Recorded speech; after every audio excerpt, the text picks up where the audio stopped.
Tomato খেতে চুরি করতে গিয়ে মালিকের হাতে ধরা পড়ে তারপর মালিক আমাদের দিয়ে কাজ করালো কারণ আমরা চুরি করতে গিয়ে ধরা পড়ে গেছি।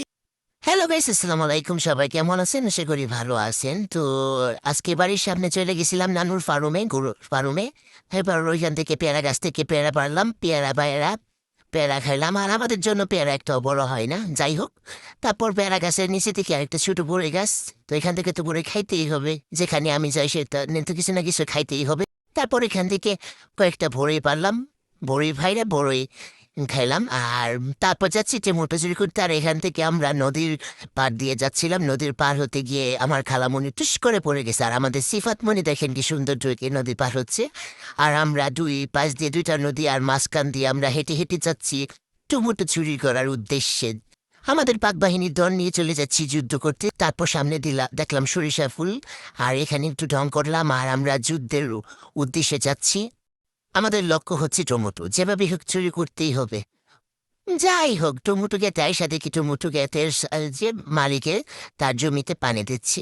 তারপর কি আর বলতেছি, তোরা কিসের জন্য আসছিস? আমরা বলতেছি আমরা তো এমনি আসছিলাম। তো টমেটো ক্ষেতের মালিকে বুঝে ফেলছে যে আমরা টমেটো চুরি করতে আসছি, বলে যে তোরা যদি এখানে কাজ করস তাহলে টমেটো দিয়ে খাইতে পারবে, না হলে পারবে না। কিন্তু আমরা তো নাসার বান্দা, আমরা তো টমেটো খেয়ে যাবো আজকে, দরকার পড়লে কাজ করলে করবো। তারপর এখানে মামিরা এরা সবাই মিলে কাজ করতেছে, সবটি গাছের মধ্যে পানি দিতেছে। আর আমি আর আমার একটা আন্টি বসে বসে যে বড়ি চুরি করছিলাম ওইখান থেকে কাঁচা মরিচ আইনা লবণ আইনা খাইতেছি। আর ওরা কাজ করতেছে আর আমরা খাইতেছি। আজকে আমরা মুখ ভর্তা খাইছি, সবকিছু আলাদা আলাদা ভাবে মুখের মধ্যে মাখায় মাখায় গাইছি। যেতেছি টুমুটু, তো অবশেষে আমি বলতেছি তোমরা কাজ করো, আমি গিয়ে লুকায় টুমুটু চুরি করি। মা টুমুটু চুরি করতে গিয়ে দেখি যেন একটা সরিষা ক্ষেতের ভিতরে কে জানি সিম রাখছে। আমি ভালো হয়েছে, যাই বলা নিয়ে যাবো নে। এটা এক জায়গায় রেখে গেছে। আর আমি একটু ডং টং করতে করতে যাইতেছি, ছায়া মানে সূর্যের রোদের মধ্যে আমার ছায়াটা পড়ছে। আর আমি ছায়ার দিকে দিকে খুব ডং ডং করে যাইতেছি। তারপর লোকে বলে কই যাস? আমি কই আজকে লোকের যাই বলুক আমরা টমেটো চুরি করেই যাবো। তারপর আমি এক দৌড় দিয়ে গেছি টমেটো ভিতর।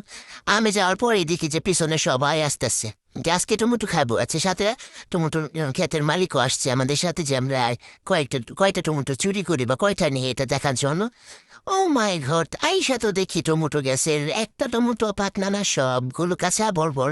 তারপর মালিকে বলে যে আমি তো জানি তো যে আমার ক্ষেতে টমেটো একটা পাকনা না, তাদেরকে মজা করে যে আমি টমেটো দিব এসব বইলা তাদেরকে দিয়ে কাজ করাইছি। দেখেনছেন আমাদের সাথে কি কাজটা করলো? আমাদেরকে বোকা বানাইছি কতটুক, যে বলছি তারা টমেটো খাইতে পারবে যদি কাজ করস। আর আমরা কাজ করে টরে দিলাম। এখন খেতে আইসা দেখেছেন টমেটো একটা বাকনা নাই। যাই হোক, আজকে তো খাইয়েই যাবো।